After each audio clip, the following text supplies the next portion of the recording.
Assalamu alaikum, my scientific audience. So today is going to be the first class of our biology, and we'll start this class by the first chapter, that is life process. And before discussing this life process, let me give a glance and overview of the whole chapter. So this life process is subdivided into four subtopics, that's nutrition, respiration, transportation, and excretion.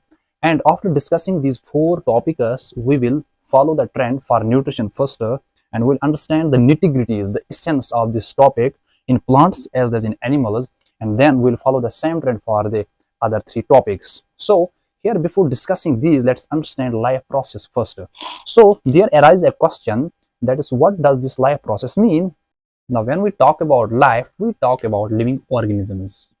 When we talk about life, we talk about living organisms. Now the process of these living organisms which actually give them life, those life processes are the basic functions to maintain their life on earth, or through them they all can survive. They all living things, living organisms can survive on this earth. These are called life processes. These all processes through which the living thing can survive, and we can say life can exist. So these all processes are the basis for the living organisms.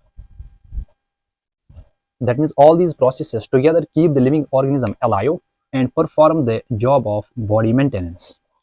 So now, अब हमें कौन सा life process यहाँ पे discuss करनी है? So we'll be discussing now nutrition.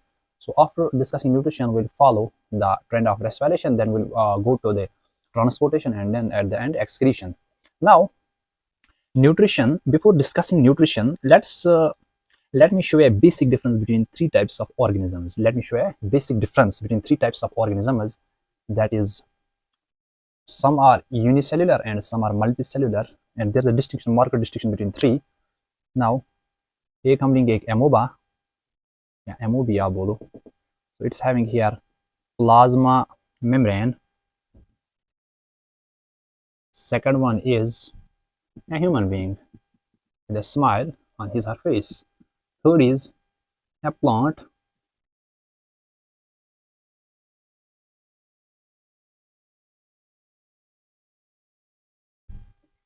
Now, in the plant, if we'll see different life processes of these three different living organisms. First, in the plants, there are some holes. They are called stomata on the leaf, where exchange of gases takes place, oxygen and carbon dioxide. And in the roots, through a process called osmosis, water and minerals, they are being extracted from soil. And then here's a process, the exchange is little bit different. Here we have some specialized organ, that's nose usually, and then nasal cavity, and then up to lungs. So here our exchange of gases takes place. Okay, now in the amoeba, it's unicellular organism, and these two are multicellular organisms. Here the exchange of gas takes place. This is a plasma membrane. Here exchange of gases takes place, oxygen and carbon dioxide. Now it takes place by a simple term, that's diffusion. Now all I want to make you understand is that these are three different types of living organisms in which these life process, which we have discussed a little bit, I have given you a simple glance of these all life process will be different in amoeba, which is a single cellular organism, and then in the animals and plants it will be totally different. Therefore these life processes, they are unique for every living organism. So now the term arises here, what is this diffusion? Diffusion is a simple term. So it is the movement of substance from high concentration to low concentration. It's the movement of substances from high concentration to low concentration. So this is a simple term, diffusion. Now we'll come to our main topic, that is nutrition. Let's get into this topic of nutrition. So what is this? Now nutrition is the process of procurement of food. Nutrition is the process of procurement of food, or we can say it is a process by which living organisms obtain and utilize food. They take and utilize food यानी food को पहले खाना है, we eat them, then we can utilize it. So it is the process of taking and utilizing food. अब food को utilise करने का क्या फायदा है? So after utilizing food, we will get energy, we will get nutrients. These are the components of food like protein, carbohydrate, vitamin, fats, minerals, roughage or fibers, we can say.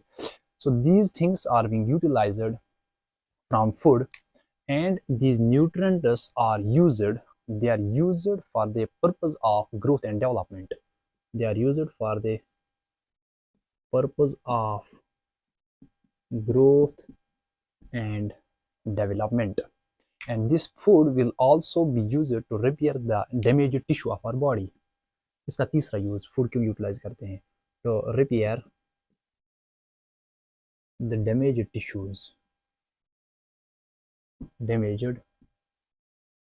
tissues of our body.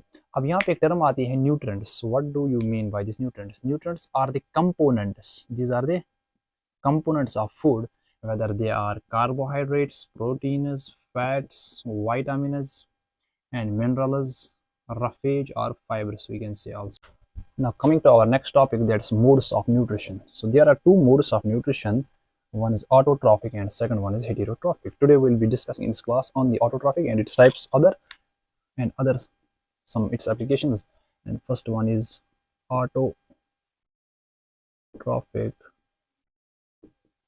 nutrition. Second one is heterotrophic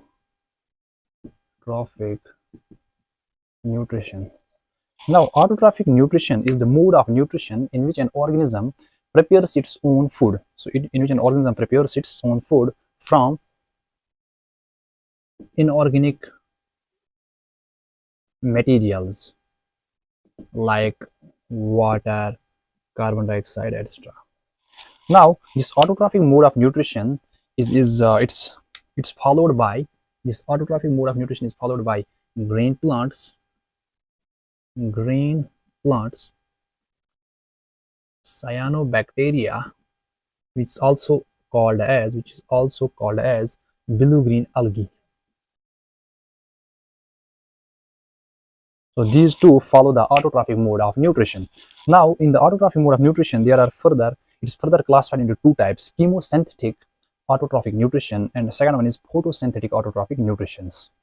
And in that photosynthetic, it will follow the trend up to photosynthesis. Now there are two modes, two further subtypes. One is chemosynthetic autotrophic nutrition. Second one is photosynthetic autotrophic nutrition. Now, from the virtue of the word, chemo means chemical. Chemical means it must be using elements usually which are there in the periodic table. So chemosynthetic, these are those organisms, autotrophic organisms, which use chemicals to prepare their food. They use chemicals to prepare their food. For example, there are some bacteria which use sulfur, and there are other bacteria which use phosphorus. So the sulfur using bacteria are called purple sulfur bacteria. Purple sulfur bacteria. These are the bacteria which use sulfur, and there are some other bacteria which use phosphorus. Now coming to the next topic, that is photosynthetic autotrophic nutrition. These are the organisms. There are some organisms which use light, because from the virtue of word, photo means light, or we can say Planck's constant, that's h nu means light. So these use light energy to prepare their food. They use light energy in order to prepare their food. These are called photosynthetic organisms. So its example is simply that we were writing before: green plants and cyanobacteria. So these are the two types of photosynthetic autotrophic nutrition. Now in this photosynthetic, since this is not in the syllabus, now we'll follow this mode. So here, photosynthetic organisms, that means these autotrophic organisms, they use the process of photosynthesis. Through this process, they can prepare their own food using light and chlorophyll and water from roots. So now we'll discuss about photosynthesis. Now the process of photosynthesis is followed by autotrophic organisms. The process of photosynthesis is followed by autotrophic organisms, and in that process we'll see a reaction of this process first. So in the process of photosynthesis, carbon dioxide is taken from leaves. These are pores, cytomata. Here carbon dioxide is taken, which is produced usually by us humans, and then water is taken through a process called osmosis, and then we also use sunlight and chlorophyll. Now in the leaves there are some green dots. They are called chloroplasts, and in that chloroplast, in them there is a green pigment called chlorophyll. This chlorophyll is mostly used in the process of photosynthesis, and we can see there is formation of food, and that is glucose, C6H12O6, and there is release of oxygen gas. Now when we talk about gas in chemistry, we use this symbol as evolution of gas. And this process, this photosynthesis process is the endothermic process in chemistry, we can say, because it uses the sunlight is a type of energy. It uses this energy.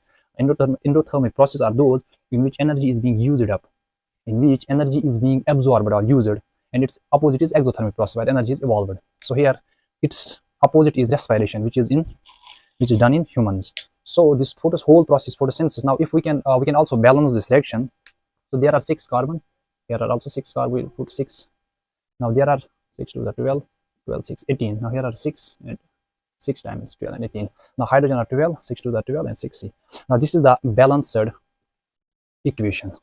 Now this process is usually being done by plants, autotrophic organisms, we can say. Now in this process, this chloroplast is a site of photosynthesis. Chloroplast, which I have shown you, it is the site of photosynthesis. It is a site of photosynthesis.